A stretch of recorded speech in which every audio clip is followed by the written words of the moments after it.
হে ক্ষমতা সম্পূর্ণ দুনিয়ামুখী বদমাইশের দলেরা, দুনিয়ায় স্বাধীনতা পাইয়া যা মনে করে তা করছো। আজকের এই দিনের বাদশাহ আমি মাওলা। তাহলে এক সাইডে আমার বাজাররা আছে, দলের হাতে লগাম সারছে বলছি, দল নেতা নেত্রীরাতে কোরআনের বিরুদ্ধে কইছে, না হাদিসের বিরুদ্ধে কইছে, না ইসলামের বিরুদ্ধে কইছে, না আল্লাহর বিরুদ্ধে বলছে, না আল্লাহ এবং আল্লাহর রসুলের বিরুদ্ধে বলছে, না খবর নাই। হে ওই যার নেতা নেত্রী বলছে এইটাই মানে। কালিমার হক আদায় হয়েছে? এটা মুখ খুললে বলেন হয়েছে? হয়েছে? তাহলে ঝগড়া কিছু এই ঝগড়া কিছুর ইভেন্ট নিয়ে টেকা যাবে? আসতে কত যাবে? যাবে এত টেকা যায় না। আমার এক শ্রেণী বাজারদের ভিতরে ভুল তথ্য, ভুল ধারণা হলে হুজুর তা কেমন মাসেদে নামাজ পড়তে যে আল্লাহকে খুশি করার জন্য, কথা ঠিক। আবার বাহিরে নেই গিয়া নেতা নেত্রী দলকে খুশি করার জন্য এমনভাবে গলা ফাটাইয়া চিৎকার মারিয়া স্লোগান দেয়।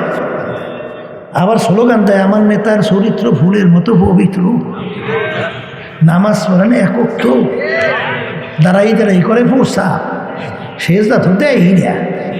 এইবার আবার জনগণের টাকা লুটপাট করিয়া সরকারি টাকা বিভিন্ন ক্ষেত্রে টেন্ডারবাজি সাদাবাজি করিয়া এইবার বেগম ভাড়া তৈরি করে, ঠিক না? হ্যার চরিত্র বলেন ফুলের মতো। তাই ফুলের মতো চরিত্র, কুত্তার চরিত্রটা কি? হ্যাঁ, কুত্তার চরিত্রটা কি? যদি তোমার এই নেতার চরিত্র হয় ফুলের মতো, কুত্তার চরিত্র। এক শ্রেণী আমার বাজারটা লাগাম থাকছে লন্ডনের বেলেয়ার আছে না, এই টনি বেলেয়ার শুনছেন না? আমেরিকার George W Bush, Trump, Biden, কথা কয় না তো, ঠিক না ভাই? ঠিক। আর একজনের কান, আর একজনের শরীর, যে যেভাবে পাইছে মন্তব্য সেভাবেই তো করছে। যে সুর পাইছে মন্তব্য করছে হাতি লম্বা কাশির মতো মোটা, যে কান পাইছে সে মন্তব্য করে হাতি কুলার মতো চ্যাপটা, যে পা পাইছে হাতি খাম্বার মতো মোটা, যে শরীর পেয়েছে হাতি ঘরের মতো। এখন ঝগড়া বাজছে না বাজে নাই? যেরকম দেখছে সেরকমই বলে। চোখ খোলা ব্যক্তি পাশ দিয়া যায়, কিরে ভাই তোরা ঝগড়া করিস কেন? করে ভাই আমি দেখলাম হাতি এরকম, ও বলে এরকম, ও বলে এরকম। তখন চোখ খোলা ব্যক্তি বিষয়টা বুঝতে পারছে আসলে ওরা তো অন্ধ, ওরা তো চক্ষু দিয়ে হাতি দেখে নাই, ওরা তো হাত দিয়ে তোগাই মোগাই দেখছে। তাই যে যেভাবে দেখছে মন্তব্য সেভাবে। তখন বলছে তোরা ঝগড়া করিস না, আসলে ওই চাইর জিনিস মিললে তার নাম হইল হাতি। কথা ঠিক কিনা? আমি আপনাদের সামনে প্রথম আয়াত শরীফ তেলাওয়াত করছি। এই আয়াত নাজেল হয় জাবালে রহমতের গোড়ায়।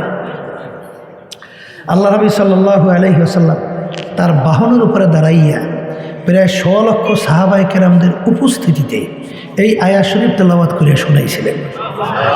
আল ইয়াউমা আকমালতু লাকুম দীনাকুম ওয়া আতমামতু আলাইকুম নি'মাতি ওয়া রাদিতু লাকুমুল ইসলামা দীনা। হে আমার সাহাবারা, কিয়ামত পর্যন্ত উম্মতেরা, আজকের এই দিন ইসলাম বা দিন পরিপূর্ণ হয়ে গেল।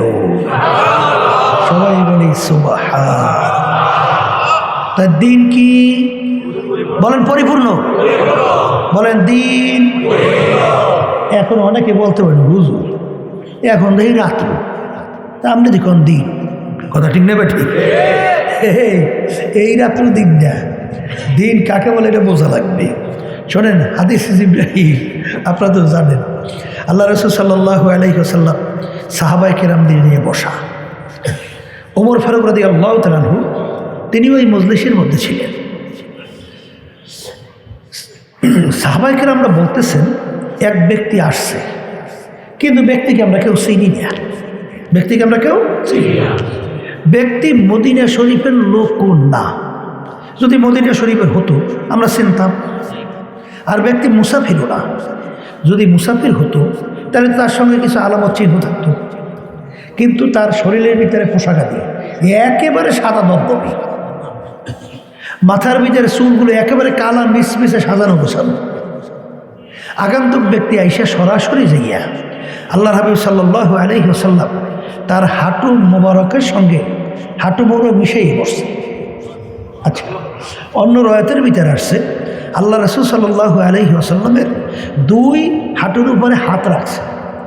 আচ্ছা, এখন সাহাবায়ে কেরাম আশ্চর্য হয়ে গেছে, ব্যক্তি কে, এত বড় সাহস, আল্লাহর হাবিবের হাঁটুর উপরে হাত রাখছে, আবার তার সঙ্গে পা মিশিয়ে বসছে হাঁটু।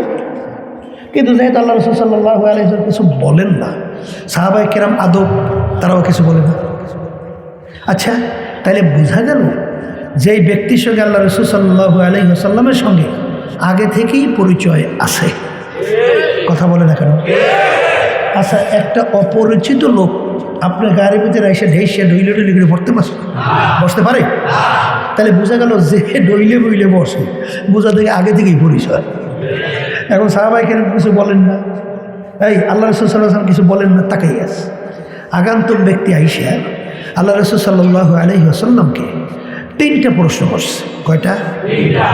এক নম্বর প্রশ্ন মনে রাখেন, মাল ঈমান ইয়া রাসূলুল্লাহ সাল্লাল্লাহু আলাইহি ওয়াসাল্লাম।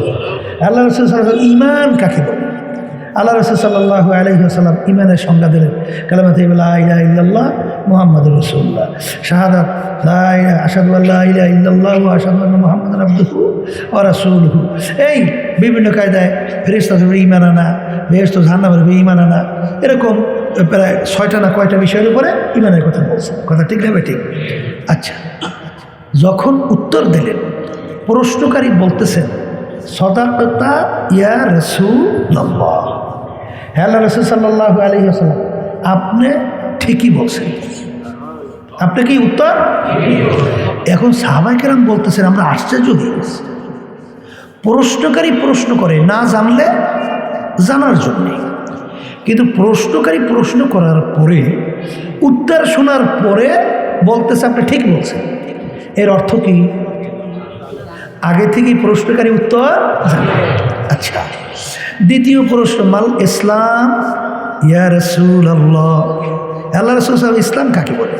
আল্লাহ রাসূল সাল্লাল্লাহু আলাইহি ওয়াসাল্লাম নামাজ, রোজা, হজ, যাকাত সহ বিভিন্ন আমলের কথা বলছেন। কি কথা বলেন? আল্লাহ রাসূল ঠিক বলছেন। কি বলছেন? ঠিক।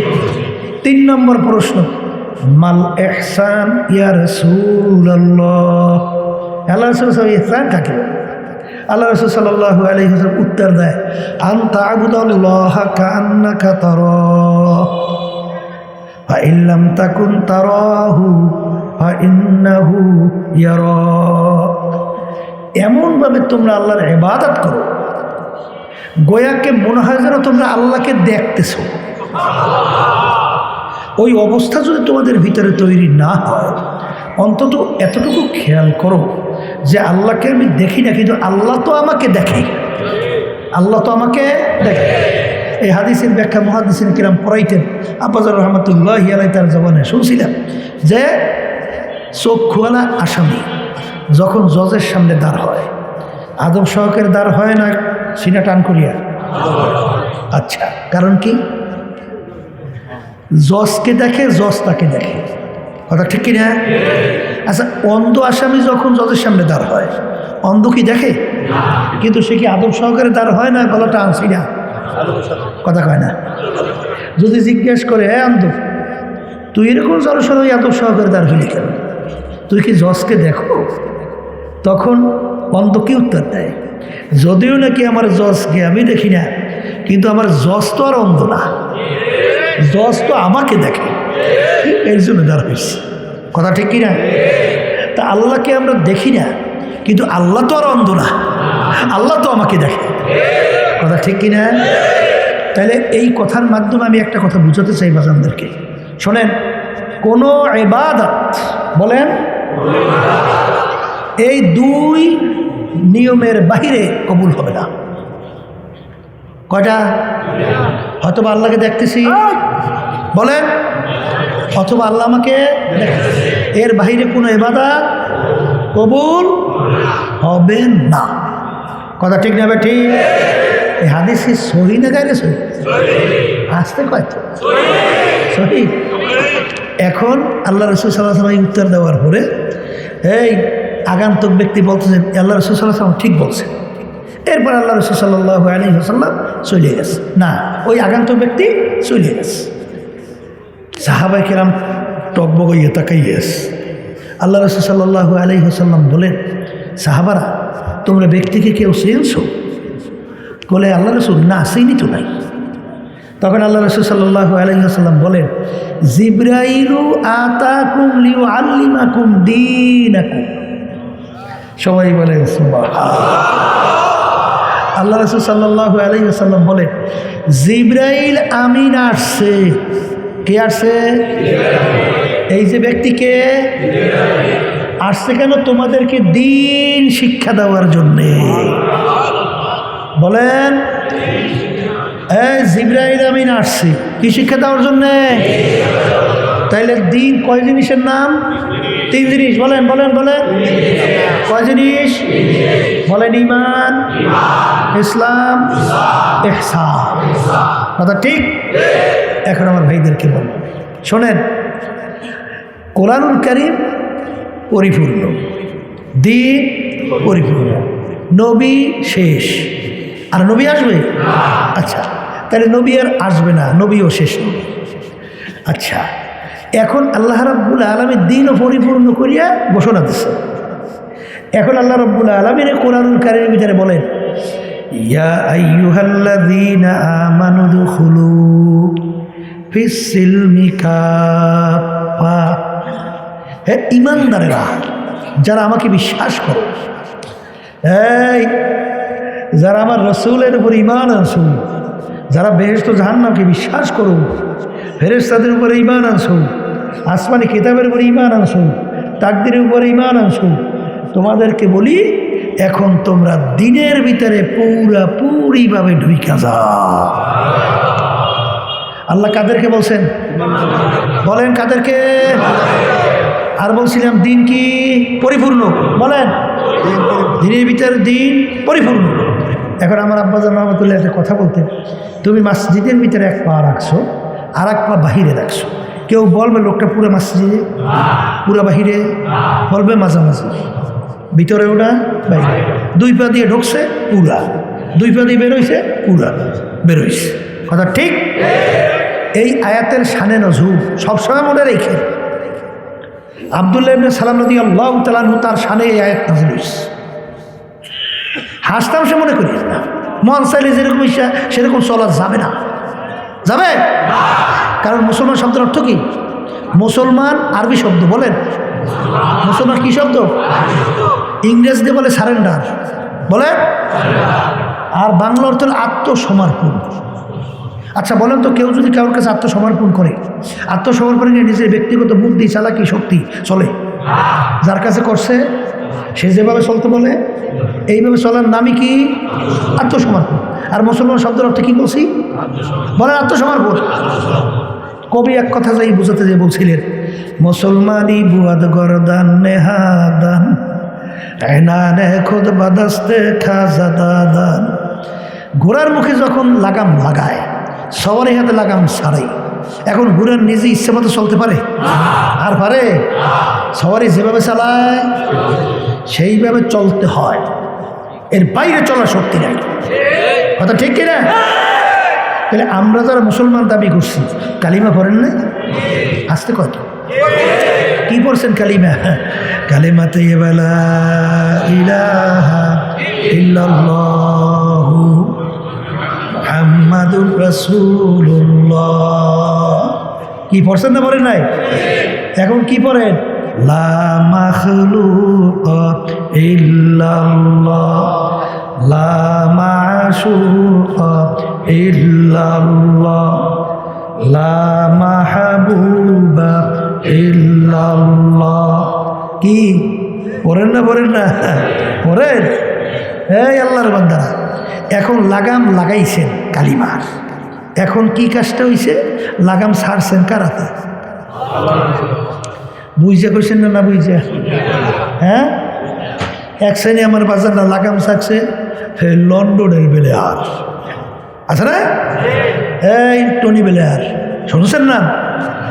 আমেরিকার জর্জ ডব্লিউ বুশ, ট্রাম্প, বাইরের কথা কয় না তো, ঠিক না ভাই? ঠিক। আচ্ছা, ও মুসলমান, কোন এক কবি বুঝাতে যাই বলছিলেন, ও মুসলমান, না আমেরিকা লা লন্ডন সে হুলফাত, না আমেরিকা লা লন্ডন, সাল্লাল্লাহু আলাইহি ওয়াসাল্লাম আল্লাহর হাবিবের দেখানো পথ মদিনার রাস্তা হলো তোমাদের রাস্তা। কথা ঠিক। এক শ্রেণী আমার বাজানরা আছে লাগাম ছাড়ছে দলের নেতাদের হাতে। আমি মনে হয় ভুল বলি নাই? আসতে কত? হ্যাঁ, এই ভালো করে বুঝছে। আবার আব্বাজার রহমাতুল্লাহ আলাই বলতেন, সরবর হইতে যারা আসছে, আমি যতক্ষণ পর্যন্ত কোরআন এবং হাদিস অনুযায়ী আপনাদেরকে পথ দেখাবো ততক্ষণ আমার কথা মানবেন। বাহিরে দেখাইছি তো সরিয়ে যাওয়া অজীব। শুনছিলেন? কে কে হাত উঠে তো দেখি, শুনছেন না? আল্লাহ আল্লাহ কবুল করুন। কারণ কি, আল্লাহর বান্দারা, তাহলে এক সাইডে আমার বাজাররা আছে দলের হাতে লাগাম ছাড়ছে, বলছি দল নেতা নেত্রীর হাতে। কোরআনের বিরুদ্ধে কইছে, না হাদিসের বিরুদ্ধে কইছে, না ইসলামের বিরুদ্ধে কইছে, না আল্লাহর বিরুদ্ধে বলছে, না আল্লাহ এবং আল্লাহর রসুলের বিরুদ্ধে বলছে, না খবর নাই। হে ওই যার নেতা নেত্রী বলছে এইটাই মানে। কালিমার হক আদায় হয়েছে? এটা মুখ খুললে বলেন হয়েছে? হয়েছে? তাহলে ঝগড়া কিছু, এই ঝগড়া কিছুর ইভেন্ট নিয়ে টেকা যাবে? আসতে কত যাবে? যাবে? এত টেকা যায় না। আমার এক শ্রেণী বাজানদের ভিতরে ভুল তথ্য, ভুল ধারণা, বলে হুজুরটা কেমন মাসজিদে নামাজ পড়তে যে আল্লাহকে খুশি করার জন্য। কথা ঠিক। আবার বাহিরে নাই না নেতা নেত্রী দলকে খুশি করার জন্য এমনভাবে গলা ফাটাইয়া চিৎকার মারিয়া স্লোগান দেয়। আবার স্লোগান দেয় আমার নেতার চরিত্র ফুলের মতো পবিত্র, নামাজ পড়েন একক তো, দাঁড়াই দাঁড়াই করে পোষা, সেজদা তো দেয় না।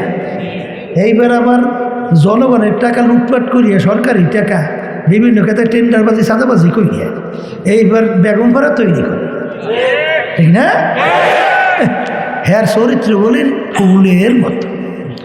তাই ফুলের মতো চরিত্র, কুত্তার চরিত্রটা কি? হ্যাঁ, কুত্তার চরিত্রটা কি? যদি তোমার এই নেতার চরিত্র হয় ফুলের মতো, কুত্তার চরিত্র। কথা ঠিক না? ঠিক। এখন তারে খুশি করতে গেছে, ঠিক কিনা? এখন আল্লাহ রসুল সাল্লাল্লাহু আলাইহি ওয়াসাল্লাম কি বলছেন বাজার শুনেই রেখে যাই, মানবেন কারা তা জানি না, ও আমাদের বিষয়ও না। আমাদের দায়িত্ব হলে শুধু দাওয়াত পৌঁছানো। কথা ঠিক কিনা? আল্লাহ রসুল সাল্লাল্লাহু আলাইহি ওয়াসাল্লাম বলেন, হে আমার উম্মতেরা, দুনিয়া এবং আখিরাতের সম্পর্কটা কেমন? আল্লাহ রসুল বলতেছেন কাজুররাতাই, দুই সতীনের মতো। দুই সতীন কেমন? এক স্বামী দুই স্ত্রী। এক স্বামী দুই স্ত্রীকে একই সঙ্গে খুশি রাখতে পারে? আমরা কোনোদিন শুনি নেই, আপনারা শুনছেন কিনা জানি না। একজনকে খুশি হলে আর একজন বেজার হইতেই চায়, ঠিক না? দুইজন একসঙ্গে খুশি কিন্তু রাখা যায় না। তা আল্লাহ রসুল সাল্লাল্লাহু আলাইহি ওয়াসাল্লাম বলতেছেন, কেউ যদি আখেরাতকে খুশি করো দুনিয়া বেজার হবেই হবে, আর যদি কেউ দুনিয়াকে খুশি করো আখেরাতকে বেজার হবেই হবে। আখেরাত বেজার হবে। তাইলে আপনি কি করলেন? দুনিয়াও খুশি রাখবেন, আখেরাতও খুশি রাখবেন, একসঙ্গে সম্ভব? তাহলে হাদিস ঠিক থাকে? থাকে তো না। এখন আপনি পা লাগাইছেন দুই নৌকায়, কয় নৌকা? আচ্ছা, দুই নৌকায় পা লাগাইলে হয় কি? দু কিস্তি পর নেহাদানকে চেরা যায়। দুই নৌকার ভিতরে যদি পা লাগান, নৌকা যখন দুই দিকে আস্তে আস্তে সরবে, আপনার পালা কি? মাঝখানে ভাইরাস এইটা ধ্বংস হওয়ার কোনো গতি আছে? আছে কোনো গতি? এক শ্রেণীর দুই নৌকায় পা লাগাইয়া আল্লাহর খুশি করতেছে, আবার নেতা নেত্রী খুশি। এ ধোঁকাবাজি, সম্পূর্ণ ইসলামের বিরোধী, কোনোদিন হয় না। হাদিস মিথ্যা হয়। আল্লাহ আমাকে সবাইকে মাফ করুন। এক শ্রেণী আমার বাজানরা আছে, এই দুনিয়ামুখী যারা নেতা নেত্রী আছে, এমন কায়দায় তাদের প্রশংসা করে মনে হয় যেন এখন আসমান থেকে আল্লাহর নাযিল হয়েছে। কথা কয় না, কথা ঠিক কিনা? আর হাদিসের ভিতরে আল্লাহ রাসূল সাল্লাল্লাহু আলাইহি ওয়াসাল্লাম কি বলে, যখন ফাসিকদের প্রশংসা করা হয় আল্লাহর আরশ থরথর করে কাঁপতে থাকে। আমি বলছি না, আল্লাহ রাসূল বলছেন। হ্যাঁ, তা আপনি ইমানদার, আপনি আল্লাহ রাসূলের হাদিস কথা বিশ্বাস করেন না? না করেন না? তা আপনি কি করতেছেন? তাই যেই কথা বলতেছে রাগ করিয়েন না, কেউ বোঝার চেষ্টা করি, কথা ঠিক না বা ঠিক? তাইলে আমার বাজানদেরকে বলবো, পর্দা আলে মা বোনরা যারা শুনতেছেন, শোনেন, আল্লাহ রাব্বুল আলামিন সত্য কালামের ভিতরে বলছেন, শুনেই রেখে যাই, শুনছেন তো আবার শোনাই। কিয়ামতের ময়দানে আল্লাহ রাব্বুল আলামিন প্রত্যেকটা বান্দা বান্দিকে লক্ষ্য করে বলতেছেন, ইয়াওমা নাদউ কুল্লা উনাসিন বিইমামিহিম। আমার মালিক বলেন, প্রত্যেকটা মানুষকে কিয়ামতের ময়দানে আমি তার দলের নেতা নেত্রীর সঙ্গে ডাকবো। এখানে একজনও বাদ আছে না? সব, হ্যাঁ সব না, একজনও বাদ আছে। কার সঙ্গে ডাকবে? হ্যাঁ, তার নেতা নেত্রীর সঙ্গে ডাইকে মালিক বলবেন, তোর নেতা নেত্রী যেদিকে যায় ওদের পিছনে নিয়ে সোজা সেদিকে যা, যা যা সেদিকে যা। কে বলছেন? এখন আল্লাহ বলতেছেন, তোর নেতা নেত্রীর যেখানে আমি জায়গা রাখছি তোরও সেখানে জায়গা। তোমার নেতা নেত্রী যেখানে জায়গা তোমারও সেইখানে। আমি বলছি না, আল্লাহ বলছেন। না, অর্থ ভুল হয়েছে? অর্থ ভুল হয় নাই? তাহলে যদি অর্থ ভুল না হয় বুঝে শুনে মরা লাগবে। আল্লাহ রাসূল সাল্লাল্লাহু আলাইহি ওয়াসাল্লাম হাদিসের ভিতরে বলেন, মান তাশাব্বাহা বিকওমিন ফাহুয়া মিনহুম। দুনিয়ার ভিতরে তুমি যে দলভুক্ত হয়ে চলবা, যেই দলের নেতা নেত্রীকে নেতা নেত্রী হিসেবে মানবা, আল্লাহ রাসূল বলতেছেন কিয়ামতের ময়দান ওই দলভুক্ত হইয়া তুমি উঠবা এবং ওই দলের নেতা নেত্রীর সঙ্গে তোমার হাসর হবে। এবং এখন আপনার বাজানদেরকে বলি যে একবারে বাংলায় মুখস্থ রেখে বাড়ি করে যাই তুই বলেন, যার সঙ্গে যার মোহাব্বত তার সঙ্গে তার কিয়ামত। বলে, যার সঙ্গে যার মোহাব্বত তার সঙ্গে তার কিয়ামত। কথা ঠিক কিনা?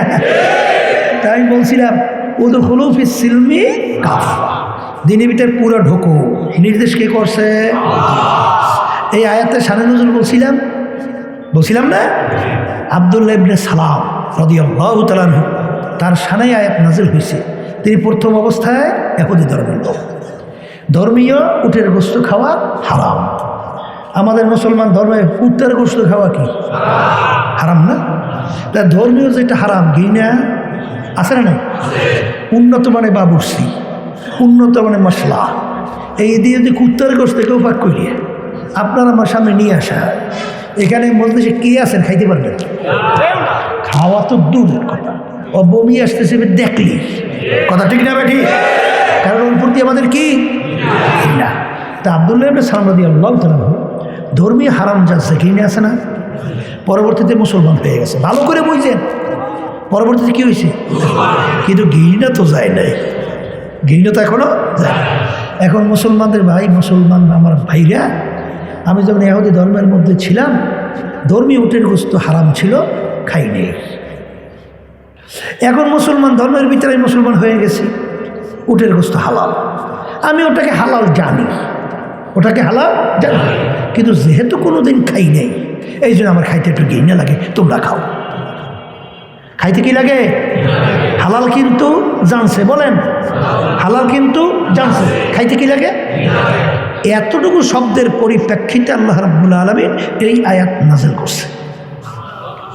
হে আব্দুল্লাহ ইবনে সালাম, আমার হালালকে হালাল জানলে হবে না, খাইয়া প্রমাণ করে দেখানো লাগবে। কারণ আমি যেটাকে হালাল ঘোষণা করছি ওইটার প্রতি তোমার ঘৃণা। হালাল ঘোষণা ওইটার প্রতি কি? আবার বলেন, ঘৃণা। এক শ্রেণী আমার বাজানরা আছে, এই ইসলামী রাজনীতির প্রতি ঘৃণা আছে না নাই? ইসলামী রাজনীতি আমি করছি না আল্লাহ রসুল করছি? আল্লাহ রসুল সাল্লাল্লাহু আলাইহি ওয়াসাল্লাম রাষ্ট্রপ্রধান ছিলেন না? সাহাবায়ে কেরামরা ছিলেন না? তো এইটা তাহলে তোমরা ঘৃণা না জমে কার উপরে বোঝা লাগবে। আমার মালিক ঘোষণা করে কুলিল্লাহুম্মা মালিকাল মুলক, আমার মালিক বলেন আমি বাদশার বাদশা, রাজার রাজা। যদি আমার মালিক রাজার রাজা ঘোষণা করে তার বুঝি কোনো নিয়ম নীতি আদর্শ নাই? সর্বনাই মনে আছে আওয়ামী লীগের একটা ছেলে আমাদের খুব মহব্বত করে, সবই বিএনপি আওয়ামী লীগ সবাই তো মহব্বত করে। তাই আইসে আমাকে বলে হুজুর আল্লাহ আল্লাহর রসুলের নীতি আদর্শ সর্বক্ষেত্রেই সবই মহব্বত করি মানি, কিন্তু রাষ্ট্র পরিচালনার ব্যাপারে হুজুর আমরা একটা আওয়ামী লীগের নীতি আদর্শ ধর্মনিরপেক্ষ এইটি আমরা মানি, এতে কোনো হুজুর অসুবিধা আছে? আমার দিকে কথা বুঝছে? তখন আমি বলি বাজার অসুবিধা আছে মানে শুনি, তাহলে আল্লাহ রাব্বুল আলামিন সব বিষয় সে পারদর্শী বা পারে ঠিক, কিন্তু রাষ্ট্র পরিচালনার ব্যাপারে আমার মালিক অপারক। হ্যাঁ অকয় কি রাষ্ট্র পরিচালনার ব্যাপারে মালিক অপারক না হইলে তুমি ওইটা মানো আর মালিকের এইটা মানো না, তাহলে এইটা অপারকতা প্রকাশ করে পারে না? কথা কয় এখন আর কি কথা কইবে, চুপ কথা ঠিক নেবে ঠিক। এই জন্য আমার বাজারদেরকে বলবো শোনেন, আমরা নামাজ পড়ি হুকুম কার পালন করি? আল্লাহ কি বলছে? আকিমুস সালাহ, আকিমুস সালাহ। রোজা রাখি কেন? কার হুকুম পালন করি? আল্লাহ কি বলছেন? কুতিবা আলাইকুমুস সিয়াম, রমজান মাসে রোজা ফরজ করছে। আচ্ছা হজ যাকাত আদায় করি, কার হুকুম পালন করি? তাহলে সব হুকুম পালন করি আল্লাহ। সেই মালিকই তো এই কোরআন কারিমে বলছেন আকিমুদ্দিন, তোমরা দিনকে প্রতিষ্ঠা করো। কি করো? দিন প্রতিষ্ঠা করো। এই হুকুমটা কার? আসতে কয় বুজুর্গি কি নেই হামকো জরুরত, গোলাম আপনা বানালে আয় খোদায়া। এক শ্রেণী আমার বাজানরা দরবেশ হইছে, তাহাজ্জুদের নামাজও কাজা নাই, তাসবিহিয়া 24 ঘন্টা চেকের করে, কপালে দাগও পইরা গেল, হজ করছে কয়েকবার, বিরাট বিশ্বকুতুব। ওদিকে আল্লাহর জমিনের মধ্যে আজকে বাংলাদেশে শতকরা 92 জনের মতো মুসলমান বসবাস করে। স্বাধীনতার পর থেকে সেই দেশের ভিতরে আল্লাহর দ্বীন রাষ্ট্রীয় পর্যায়ে পরাজিত। কথা কয় না? কি পরাজিত না বিজয়? আবার টাস্টকর, হ্যাঁ পরাজিত। তাহলে তুমি তো খুব দরবেশ হয়েছো, তুমি তো খুব দরবেশ হয়েছো। বনি ইসরাইলের ঘটনা হাদিসের মধ্যে আসছে, ওদের নাফরমানির কারণে আমার মালিক বলে ওদেরকে জমিন উল্টাইয়া ধ্বংস করে দাও। ফেরেশতারা বলে আমার মালিক তোমার এই জমিনের ভিতরে এমন এক তোমার বান্দা 24 ঘন্টার জন্য তোমার ইবাদতে লিপ্ত। 24 ঘন্টা বুঝে মুহূর্ত আল্লাহর ইবাদত ছাড়া থাকে না। দিনে রোজা রাখে, আল্লাহকে ডাকে, রাতে তাহাজ্জুদের ভিতরে দাঁড়াইয়া আল্লাহ স্মরণ করে ডাকে, ঠিক কিনা? এই তার ব্যাপারে কি করব? আমার মালিক বলেন তাকে সহ জমিন উল্টাইয়া ধ্বংস করে দাও। মালিক কিছু তো বুঝলাম না, বুঝো নাই?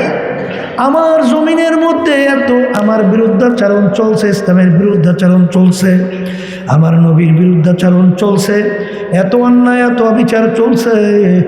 এই পরিবর্তনের ব্যাপার ওর একদিন চিন্তাও হয় নাই, বড়াও ব্যাখ্যা হয় নাই, একদিন চিন্তাও আফসোস আসে নাই এর পরিবর্তন কিভাবে করা যায়। এর জন্য ওকে সহ জমিন উল্টাইয়া ধ্বংস করে দাও। হাদিসের ভিতরে আল্লাহ রাসূল সাল্লাল্লাহু আলাইহি ওয়াসাল্লাম বলেন মান রাআ মিনকুম মুনকারান ফালিয়ুগাইয়িরহু বিয়াদিহি ফাইলাম ইয়াস্তাতি' ফাবিলিসানিহি ফাইলাম ইয়াস্তাতি' ফাবিকলবিহি ওয়া যালিকা যাফুল ঈমান। ঈমানের সাথে সম্পর্ক অন্যায় প্রতিবাদে শক্তি দিলে হাত দিয়ে ফিরাও, শক্তি দিলে মুখ দিয়ে বইলে ফিরাও, শক্তি না থাকলে মনে মনে পরিকল্পনা করতে থাকো কিভাবে অন্যায়কে ফিরানো যায়।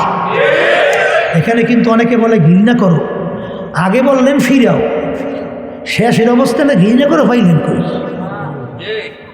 কথা বুদ্ধি বোঝেন কিছু? এই কথার মাধ্যমে সব দুর্বল করে ফেলাইছে, কারণ ইমানের সাথে সম্পর্ক তো যদি কয় ঘৃণা করে তাহলে আমার ইমান বেঁচে গেল। কথা ঠিক না? মনে মনে পরিকল্পনা করতে হবে কিভাবে অন্যায়কে ফিরানো যায়। এর মানে কথা ঠিকই না? এই জন্য আমার বাজানদেরকে বলবো, পর্দা আলে মা বোনদেরকে বলবো, দিন পরিপূর্ণ, দিনের ভিতরে পুরো ঢোকার জন্য আমার মালিক তোমাকে আমাকে হুকুম করছেন। কথা ঠিক কিনা? অনেক সময় উদাহরণ দিয়া বলি, ছাত্র 10 সাবজেক্টে পরীক্ষা দেয়, 9 সাবজেক্টে 100-র মধ্যে 100 নম্বর, 1 সাবজেক্টে ফেল। ছাত্র ফার্স্ট ক্লাস ফার্স্ট কোন কি? 9 সাবজেক্টে 100-তে 100 নম্বর, 1 সাবজেক্টে ফেল করার কারণে ছাত্র ফেল। উদখুলু ফিস সিলমি কাফা, পুরোপুরি দিনের মধ্যে ঢোকো। আমার এখনো মনে আছে যখন ছাত্র পরীক্ষা দিই, কি দিছি, তো একটা ছেলে আসলে হাফেজ খলিল রহমান, ওর সঙ্গে আমার ক্লাসে চ্যালেঞ্জ, হয়তো বা সেই ফার্স্ট হবে না আমি ফার্স্ট হবে। এখন পরীক্ষার হলের মধ্যে পরীক্ষা দিতে আসি, পরীক্ষা দেওয়ার সময় হঠাৎ দেখি আমি এখনও মূল পেপার আর লেখা শেষ হয় না, কিন্তু এর ভিতরে লুজ পেপার লইছে, লেখছেও লেখার মতো। এখন আমি চিন্তা করি এইবার মনে ওর সাথে আর পারলাম না, কথা বলছেন, কিন্তু ফলাফল বের হয়েছে আমি ফার্স্ট। ব্যাপার কি, আমার একটু সন্দেহ হয়েছে যে তাহলে হুজুররা আমি পিছিয়ে হুজুরের ছেলে এই জন্য আমার ফার্স্ট বানাই দিল নাকি, আমার সন্দেহ হয়েছে। তা আমি হুজুরকে জিজ্ঞেস করি, হুজুর দেখলাম তো আমার ওই পাশের টুলেই তো অনেক লেখা লেখছে, কিন্তু হুজুর আমি নাম্বার বেশি পেলাম কীভাবে, তা কী ঘটনা? বলে কে তোমার সন্দেহ হয়? বলে হুজুর আমার সন্দেহ। বলতে আসো। তা হুজুর নিয়ে গেল তার বাসার মধ্যে, নিয়ে প্রশ্নটা বাড়ি করছে, আর 2টা পেপার বাড়ি করছে, আমার পেপার হাফেজ খলিলের পেপার, বের করে বলতেছে এই প্রশ্নের ভিতরে নাম্বার কত? 20। আচ্ছা এই প্রশ্নের ভিতরে জুস কয়টা? আমি বলছি 4 জুস। করে আচ্ছা দেখো, হাফেজ খলিল 1 জুজের উপরে লিখতে লিখতে 5 পৃষ্ঠা, আর 1 জুজে 2-1 লাইন। এখন বলো নাম্বার 5, যত লেখুক 5-এর উপরে আমি নাম্বার পাবো, ধরো 5ই দিলাম, আর যে 2 লাইন লেখছে ওখানে কয় নাম্বার দেবো? 1ই দিলাম।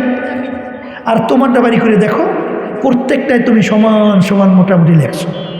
এখন যদি 3ও করিয়ে পাও, বারে তো বাড়িয়ে গেছে। কথা ঠিক কি? তাই বাজারদেরকে বলবো, শোনেন, এক বিষয়ের উপরে বড় ডক্টরের ডিগ্রি, আর এক বিষয়ে ফেল, ছাত্র কিন্তু ফেল, ছাত্র কি? আর গড়ে যদি 33 নম্বর, কথা ঠিক কিনা?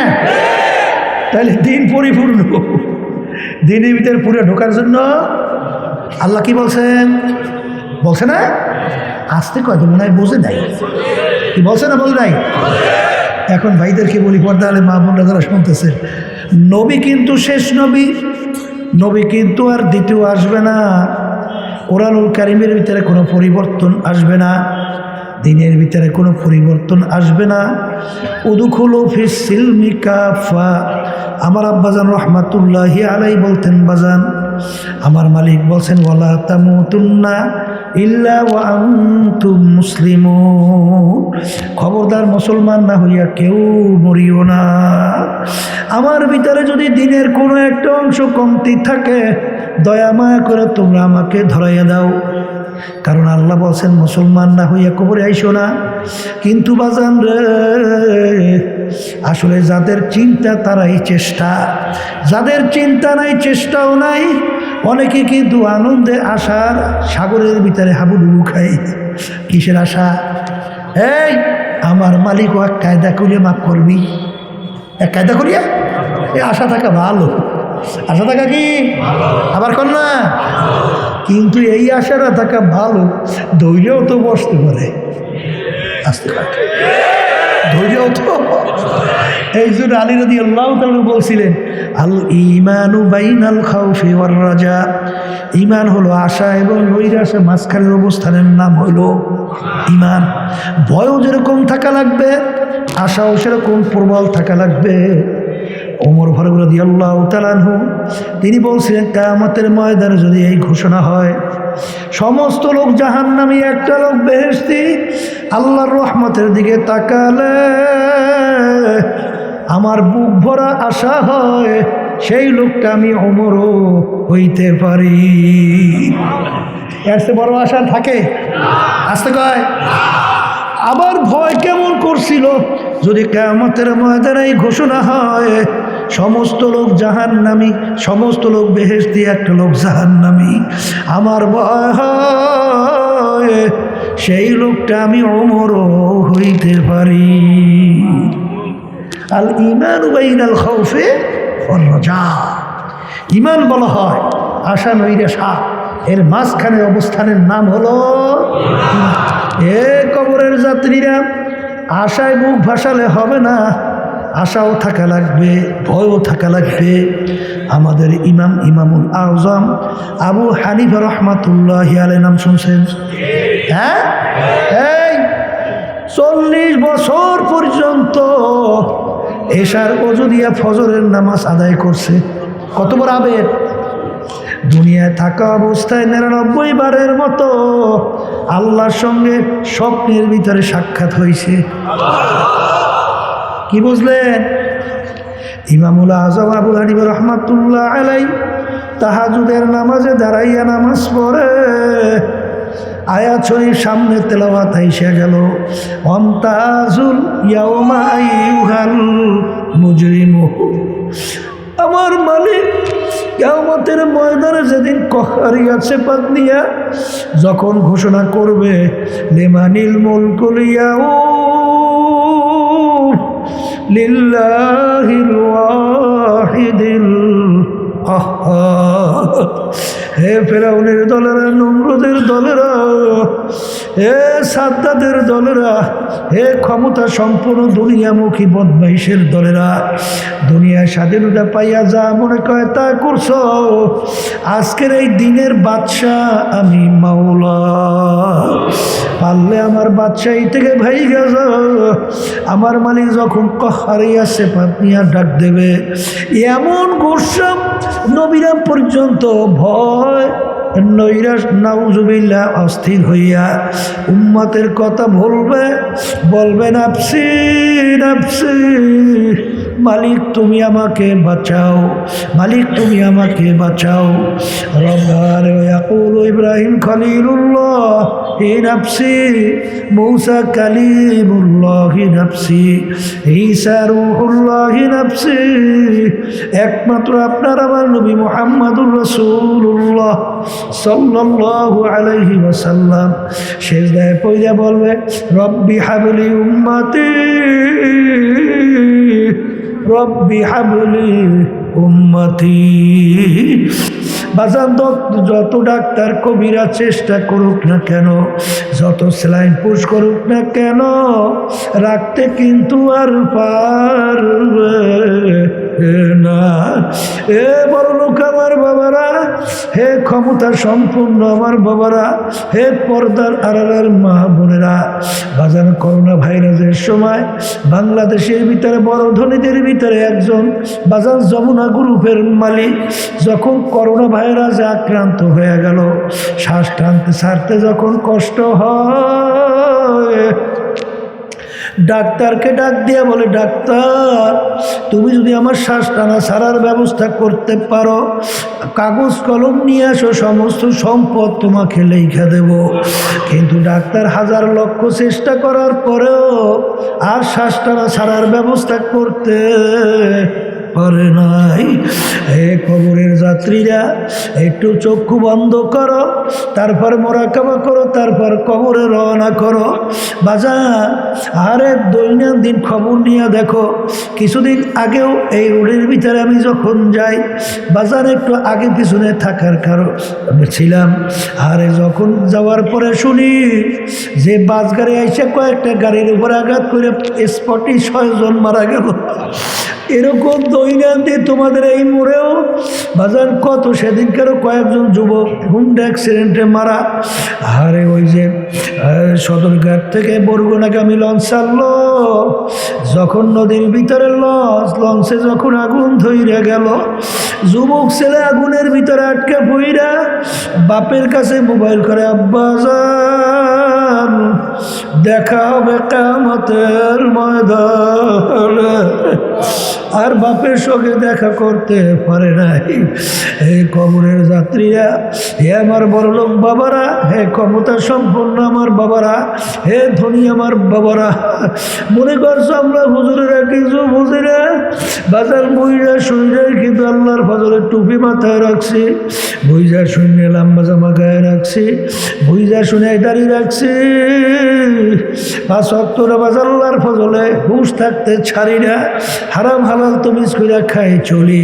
কারণ বাজার ভালো কইরা চিন্তা ভাবনা কইরা দেখলাম আসলে বয়স হয়ে গেল, পিছনের দিকে তাকাই যখন মুরাকাবা করি দেখি ল্যাংটা হইয়া দৌড়াদৌড়ি করছিলাম, এখনো মনে পড়ে কি পড়ে না। ওদিকে এখন আয়নার সামনে যখন তাকাই দেখি কাঁচা দাড়িগুলো পাইকে যাইতে আছে, দাঁতগুলা পইরা বোকরা হওয়ার উপক্রম হয়। আরে আরে দুনিয়া কিন্তু শান্তির জায়গা না, শান্তি পাওয়া যায় না, স্থায়ীভাবে থাকাও যায় না। কিয়ামতের ময়দান এক আল্লাহর বান্দা আর একজনকে জিজ্ঞাসা করবে, ভাই আমরা দুনিয়ার ভিতরে কতদিন ছিলাম? কামলা বিসনা। আল্লাহ কোরআনুল কারীমের ভিতরে বলছেন, আমি শুনাইতে আছি। বাজার একজন আর একজনকে বলবে, কামলা বিসনা, আমরা দুনিয়ায় কতদিন ছিলাম? একজনে বলবে, লাবিসনা ইয়াউমান আও বা'দা ইয়াউম, একদিন অথবা একদিনের কিছু অংশ মনে হয় ছিলাম, এরপরে দুনিয়া থেকে চলে আসছি। আর একজন বলবে, না না, আমার তো মনে হয় যারা হিসাব রাখছে, পাঁচ আলিল আদিন, যারা হিসাব রাখছে তারাই বলতে পারবে। আমার তো মনে হয় ঘরে এক দরজার থেকে ঢুকছি, অন্য দরওয়াজা থেকে বের হয়ে আসলাম, ঢুকলাম আর বের হইলাম, এই তরুক সময় দুনিয়ার মধ্যে ছিলাম। এই জন্য আমার ভাইদেরকে বলবো, পর্দায় মা বোনদেরকে বলবো, বাজান তোমার কবরে তুমি যাবা, আমার কবরে আমি যাব। তোমার কবরের প্রশ্নের উত্তর তুমি দিবা, আমার কবরের প্রশ্নের উত্তর আমি দেব। আল্লাহ রসুল বলেন, ও আমার উম্মাতেরা, এই যে কবর দেখো, এই কবর কিন্তু আসল কবর না। আল কবরু রাউযাতুম মিন রিয়াদিল জান্নাহ আও হুফরাতুম মিন হুফারিন নার। এই যে কবর দেখো, এই কবর কিন্তু আসল না। কোন কোন আল্লাহর বান্দা বান্দির কবর একটা বেহেশতের বাগান হইয়া যাবে। আল্লাহ আপনি আমার জন্য, আমাদের সবার জন্য কবুল করে নিয়ে। আল্লাহর হাবিব বলেন, আল্লাহ আমার উম্মতেরা, আও হুফরাতুম মিন হুফারিন নার, কোন কোন নাফরমানের কবর একটা জাহান্নামের আগুনের গাড়া হইয়া যাবে, জাহান্নামের আগুন এসে কবর হইয়া যাবে। আল্লাহ আপনি আমাকে, আমাদের সবাইকে মাফ কইরা দিয়ে। আল্লাহ রসুল বলেন, যারা ইমানদার তারা বিশ্বাস করবে, আর যারা নাস্তিকদের বাজান দলবদ্ধ হইয়া চলে, এরা তো কথায় কোনো গুরুত্ব দেবে না। আল্লাহর হাবিব বলেন, ও আমার উম্মতেরা, কোনো করে নাফরমানের কবরের মধ্যে 99 তিন্নিনা লাউ নুফিকা ফিল আরদি মা আনবাতাত খাদরা, 99টা বিষাক্ত সাপ জমা হইয়া যাবে। কেমন বিষাক্ত, যদি জমিনের দিকে মুখ কইরা ফুঁক দিত, কোনো গাছপালা মাথা জাগাতে পারতো না। আর কিয়ামত পর্যন্ত এই বিষ জ্বর সাপ তোমাকে পেঁচাইয়া পেঁচাইয়া ঠোকরাইতে থাকবে। আল্লাহর বান্দারা, আমার মালিককে যখন নাফরমান দিক বিদিক হইয়া যখন ডাকবে, আল্লাহ আল্লাহ, আমার মালিক বলবে, হে নেমুখারামের দলেরা, দুনিয়ার ভিতরে তোকে আমি স্বাধীনতা দান করছিলাম, আমার সমস্ত নেয়ামত ভোগ করছিলি, চক্ষু দিয়ে দেখছো নেয়ামত আমার দেওয়া, জবান দিয়া কথা বলছো নেয়ামত আমার দেওয়া, ব্রেন দিয়ে পড়াশোনা করলি, ব্যবসা বাণিজ্য করলি, সম্পদ গুছাইলি, নেয়ামত আমার দেওয়া, হাত পাও দিয়া কাজ করলি, চললি, নেয়ামত আমার দেওয়া, পানির ভিতর থেকে মাছ উড়ে পাক করে খাইলি, নেয়ামত আমার দেওয়া, ধান ধানের ভিতর থেকে চাউল বের করিয়া খাও, ভাত পাক করিয়া খাও, নেয়ামত আমার দেওয়া। বিভিন্ন গাছ থেকে বিভিন্ন ঢঙ্গের রঙের ফল পাইরা খাও, নেয়ামত আমার দেওয়া। সমস্ত নেয়ামত ভোগ কইরা স্বাধীনতা পাইয়া ধরাকে সরাকে মনে করো নাই, আমাকে চেনো নাই, আমাকে ডাকো নাই, অনেক কিছু চিনছিলি। দুনিয়ায় যেরকম তোরা আমাকে ভুইলা গেছিলি, এইভাবে কবরও তোকে আমি ভুইলা গেলাম। তুই আমাকে শত শত বছর ডাকবি, একবারও আর তোর ডাকে সারা দিব না। কবরের মাঠে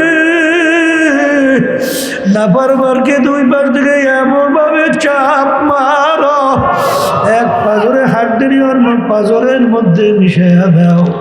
আমার কাছে কোনো খাতির হবে না। এই জন্য আমার ভাইদেরকে বলবো, পর্দারে মা বোনদেরকে বলবো, কত ঘটনা মাঝে মাঝে বাংলাদেশের মালিক দেখায়। বাজার 2-1 সবর আগে আমি কুড়িগ্রাম থেকে আসছি। বাজার চরমনার মুজাহিদ ছিল, অনেকে তাকে ঘুঘু মুন্সি করে ডাকতো, আসলে নাম ছিল বশিরউদ্দিন মুন্সি।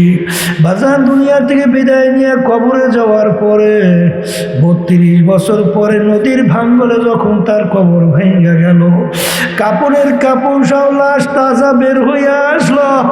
32 বছর পরে অনেক জাতীয় পত্রিকায় ছবি সহ দিয়ে দিছিল, অনেকেই দেখছেন। এখন উঠে আব্দুর রহমাতুল্লাহ আলাইহি তার নামের মাদ্রাসা ফজলুল উলুমের সামনে আবার নতুনভাবে দাফন করছে। কিছুদিন আগেও সেই কবর আমি জিয়ারত করে আসছি। বাজার যত কাপড়ের কাপড় সব লাশ কবরে দেখা যায়, দিনদার আল্লাহ ওয়ালা ছাড়া কিন্তু দেখা যায় না। আবার কত কবরে আগুন দেখা যায়, সাপ দেখা যায়, নাফরমানের চেহারা শুয়ারের চেহারা হইয়া পড়ে আছে। যত দুর্ঘটনা মাঝে মাঝে দেখা যায়, বেনমাজি, হারামখোর, সুদখোর, ঘুষখোর, মিথ্যাবাজ, জুলুমবাজ, বেপরদায় চলুন না, হারামখোর ছাড়া কিন্তু দেখা যায় না। এই জন্য আমার বাজানদেরকে বলবো, বাজান তোমার কবরে তুমি যাবা, আমার কবরে আমি যাব। তোমার কবরের প্রশ্নের উত্তর তুমি দেবা, আমার কবরের প্রশ্নের উত্তর আমি দেব। খোদা না খাস্তা যদি খোদা না খাস্তা কবরে জাহান্নামের আগুন এসে হইরা যায়, ওই কষ্ট তোমার সহ্য করা লাগবে, আরে অন্য কেউ ভাগ নেবে না। এই জন্য আমি বলবো, আমি আপনাদের কাছে দোয়া চাই, আমিও দোয়া করি, মালিক যেন পুরা দিনের ভিতরে ঢুইকা আল্লাহর হুকুম নবীর তরিকা অনুযায়ী চইলা কবরে যাওয়ার তৌফিক দান করে। আল্লাহুম্মা আমিন। এই ঘরের মেয়ে লোকেরা হাত উঠাও, ওনার কথা মনে করো, 2 চোখের পানি ফালাও, আমার মালিকের দরবারে কান্দো আর মাপ চাও। যদি কান্না না আসে মনকে বুঝরে মন, একদিন এই ঘরের দরজা দিয়ে নতুন বউ হইয়া উঠছিল রে মন। কত মেয়ে লোকে শরবত খাওয়াইল, কত মেয়ে লোকে বাতাস করলো, আবার এমন একটা দিন আসবে এই ঘরের দরজা দিয়া মরার